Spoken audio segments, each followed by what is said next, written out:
ستارے توڑ لاؤں خواہش ہوتی ہے ہم سب کی، کہیں نہ کہیں کسی نہ کسی زندگی کے عمر کے حصے میں ہم سوچتے ہیں کہ ہم شاید آسمان کو چھو لیں، شاید اپنے خوابوں کو سچ کر دیں، شاید ہم کاش یہ ہو جائے اور ہماری دعا ہے، لیکن ہم کبھی کبھی محنت کرنا بھول جاتے ہیں، کبھی کبھی اپنے خوابوں کو لے کے صرف خواب ہی رہ جاتے ہیں، ہم ان خوابوں کو، اپنی سوچوں کو، اپنے خیالات کو سچ کرنے کا جو صحیح راستہ ہے وہ اپناتے نہیں ہیں۔ کچھ ایسی ہی کہانی ہے آج ہمارے ساتھ ہیں جو احمر، لیکن اس سے پہلے ان کا چھوٹا سا پیکج دیکھیے گا۔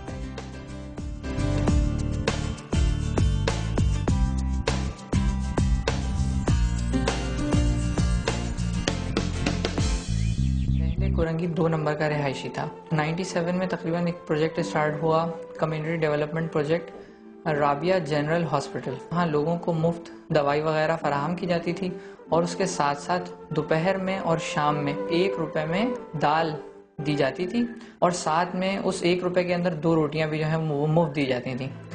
جس وقت وہ پروجیکٹ وہاں پر اسٹارٹ کیا گیا تو اس کی وجہ سے سوسائٹی، وہاں مرد تھے میلز، انہوں نے کام کرنا چھوڑ دیا۔ پڑھائی کا رجحان پہلے ہی وہاں پہ بہت زیادہ کم تھا۔ والد کی ہمیشہ سے کوشش یہ رہی کہ وہ مجھے اسکول بھیجیں، مجھے اور میرے تمام بھائیوں کو۔ ایک کورس تھا عربک لرننگ کورس 1 سال کا، وہ کرنے کے لیے بھیجا۔ 3rd پوزیشن کے ساتھ وہاں میں نے پاس آؤٹ کیا۔ وہاں پر ایک جرنلسٹ آئے ہوئے تھے، اکبر شہباز، ویری نائس پرسن۔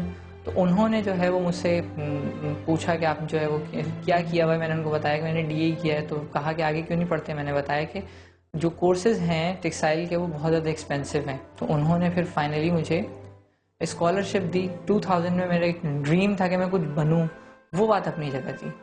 تو اس کو فلفل کرنے کے لیے ایک گروپ بنایا ویژنریز کے نام سے، ڈفرینٹ ماسز سے جو ہے وہ کانٹیکٹ کیا، اور الحمدللہ اب ہم 7000 پیپل کو ایڈجسٹ کر چکے ہیں۔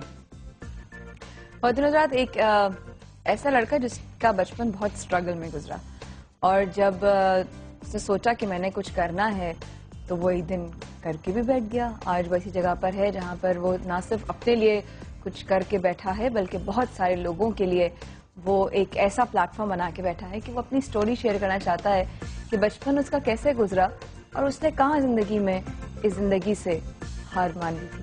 ہمارے ساتھ ہیں احمر۔ السلام علیکم احمر۔ وعلیکم السلام۔ کیا حال ہے؟ الحمدللہ۔ لڑکے، پہلے میں تمہارے کان کھینچوں گی جو تم نے اپنے بارے میں بتایا تھا کہ تم نے ایک دفعہ اپنے ساتھ اپنی جان لینے کی کوشش کی۔ ہاں، وہ ہم بعد میں آئیں گے، وہ اس لیے کر رہی ہوں کہ میں تمہارے کان بعد میں کھینچ سکوں۔ کیسا گزرا بچپن؟ الحمدللہ بہت اسٹرگل میں گزرا، اور اب جب میں ان ساری چیزوں کو دیکھتا ہوں تو مجھے ایسا لگتا ہے کہ وہ فاؤنڈیشن رکھی جا رہی تھی میری اللہ تعالیٰ کی طرف سے۔ وہ سارے کام تھے جو کہ مجھے وہ کریٹ کرنے کے لیے جو ہے وہ میرے ساتھ کر رہا تھا۔ پڑھائی سے تو لوگ بھاگتے ہیں، تم پڑھائی کے لیے بھاگ گئے گھر سے۔ لوگ پڑھائی سے بھاگتے ہیں، یہ پڑھائی کے لیے گھر سے بھاگ گیا۔ ہاں الحمدللہ۔ الحمدللہ۔ تو بھاگنے کا یہ فائدہ ہوا کہ سیکھا میں نے، اور الحمدللہ آج جو ہے وہ ایک اچھی جگہ پر ہوں اور کام کر رہا ہوں ماشاءاللہ۔ بہت اسٹرگل میں گزرا بچپن۔ ہاں بہت زیادہ۔ اگر میں کچھ اپنی میموریز شیئر کروں تو تھا ایسا کہ جس جگہ ہماری رہائش تھی وہ ایک کچی آبادی تھی، اور وہاں وہ تھی تھوڑی اونچائی پر، اور وہاں سے ہمیں پانی لینے کے لیے تقریباً 2 کلومیٹر ٹریول کرنا پڑتا تھا۔ میں اور میرے بابا جان جو ہیں وہ سائیکل کے اوپر 80 لیٹرز کے 4 گیلن جو ہے ایک آئرن کا، وہ اس کو ہم لوگ کنڈا کہتے تھے، اور اس کی مدد سے وہ ٹریول کرتے تھے، پھر اس کو لے کر آتے تھے۔ اچھا، جاتے ہوئے تو وہ خالی ہوتے تھے، بہت آرام سے ہم لوگ چلے جاتے تھے۔ آتے ہوئے وہ 80 لیٹرز کے 4 جو ہیں وہ بھرے ہوتے تھے، اور he used to pull that اور I used to push that۔ تو ظاہر بھاری جاتا ہوگا۔ Yes۔ Oh my God۔ That was very good thing۔ پھر لائٹ نہیں تھی وہاں پر جہاں ہمارا وہ تھا رہائش میری جہاں پہلے تھی، اور اس کے علاوہ جو ہے وہ اور دوسرے معاملات، گلیاں بہت ٹیڑھی میڑھی تھیں۔ مایوس کیوں اور کب ہوئے تھے؟ مایوس ہونے کا معاملہ یہ تھا کہ امی نے ایک دفعہ جو ہے وہ ڈانٹا اور مارا بھی۔ کس بات پہ مارا ڈانٹا؟ غلطی میری تھی۔ کیا کیا تھا؟ میرا خیال ہے میں نے جو ہے وہ کچھ چیزیں وغیرہ توڑی تھیں، پھر بدتمیزی بھی کی تھی امی سے۔ تو کیا عمر تھی اس وقت؟ I was in class 6۔ You were in class 6، okay۔ Yes۔ تو اس کے بعد انہوں نے مجھ سے کہا کہ جو ہے نا غصے میں ماں ہوتی ہے کہہ دیتی ہے ہاں کہ گھر سے نکل جاؤ۔ تو نکل گئے تم؟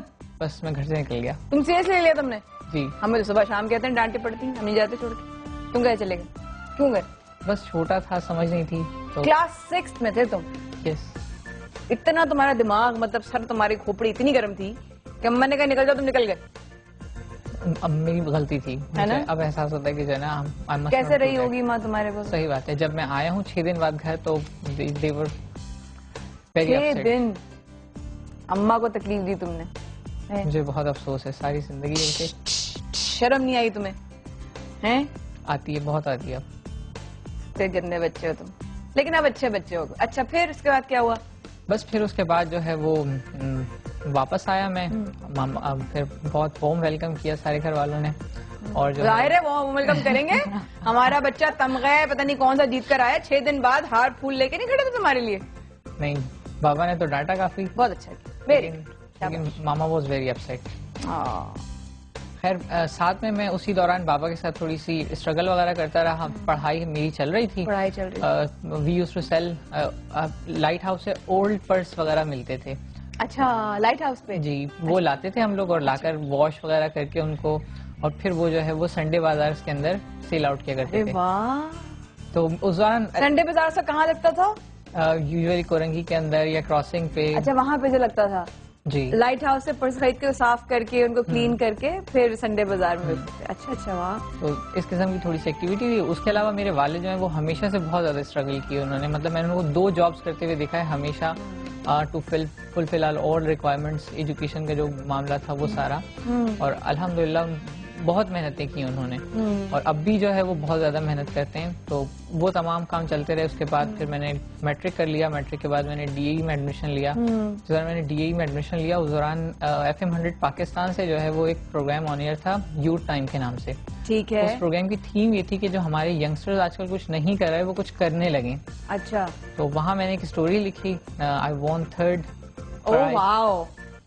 اچھا انعام یہ تھا ہمارا کہ آپ خود اپنی اسٹوری جو ہے وہ جا کر آن ایئر وہاں پڑھیں گے.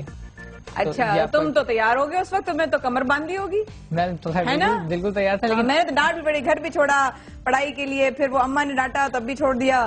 پھر اس کے بعد جب واپس آیا پھر اس کے بعد آگے اس نے جو ہے اپنی حرکت کی تھی اسے کان کھینچتی ہوں. ٹھہر جو تمہاری بات کمپلیٹ کرتی ہوں. کون ہے ہمارے ساتھ؟ السلام علیکم.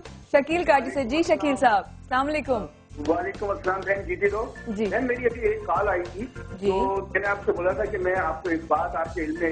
ارے شکر آپ کی بات رہ گئی. تھینک یو سو مچ. جی کال کیجیے. میری بہن مسئلہ یہ ہے کہ میں بتاؤں پاکستان میں جہاں بہت زیادہ ٹیلنٹ ہے وہاں میرے گھر میں بھی ایک چھوٹا سا ٹیلنٹ ہے. ارے واہ. ہاں وہ یہ ٹیلنٹ ہے کہ دنیا کا سب سے چھوٹا آرٹسٹ جو ہے نا وہ پاکستانی ہے اور وہ میرا بیٹا ہے. ارے واہ. ہاں اور اس کی عمر جو ہے 7 سال 2 ماہ ہے. اس کی بنائی ہوئی تصویریں بولتی ہیں. صحیح نا؟ تو شکیل صاحب آپ بغیر کسی لمحہ ضائع کیجیے کرے بغیر اپنا نمبر دے دیجیے مجھے. میری بہن ایک چیز اور سنیں. جی بولیں. دسمبر میں اقوام متحدہ کا ایک کمپٹیشن ہوا تھا. اس میں وہ دنیا سے 5ویں نمبر پہ، ایشیا میں پہلے نمبر پہ اور دنیا کا سب سے چھوٹا آرٹسٹ قرار پایا تھا. واہ واہ واہ سر، ہمارے پاس اتنا بڑا لڑکا، اتنا بڑا سٹار ہمارے پاس موجود ہے. اور اس نے کوئی آبشار نہیں بنائی، اس نے کوئی دریا نہیں بنایا، اس نے کوئی سمندر نہیں بنایا، اس نے کوئی پیڑ نہیں بنایا. اس کی ہر تصویر میں ایک تھیم ہے، ایک میسج ہے. واو واو. شکیل صاحب بغیر آپ کی کال نہ ڈسکنیکٹ ہو پلیز اپنا نمبر لکھوا دیجیے. بھائی اپنا نمبر ضرور لکھوا دیجیے پلیز. ٹیم آپ نے لوگوں کا نمبر لے لیا؟ بات ہو گئی آپ لوگوں کی؟ Great great. Oh wonderful. Wow. اس سے تو بہت زیادہ اسٹار سے ملاقات کرنی چاہیے. ہاں بھائی اسٹار تم سے بھی ذرا بات کروں میں، تم بتاؤ ذرا. اچھا پھر اس کے بعد کیا ہوا؟ بس پھر اس کے بعد جو ہے وہ انفارچونیٹلی میں لیٹ ہو گیا اور وہاں پہنچ نہیں سکا. پھر اس کے بعد جو ہے کچھ عرصے کا پروگرام ڈسکنیکٹ ہو گیا. لوگ بول رہے ہیں تو وہ جو ہے وہ اپورچونیٹی مجھے مل نہیں پائی. خیر لیکن ایک جو بات تھی وہ ضرور دل میں بیٹھ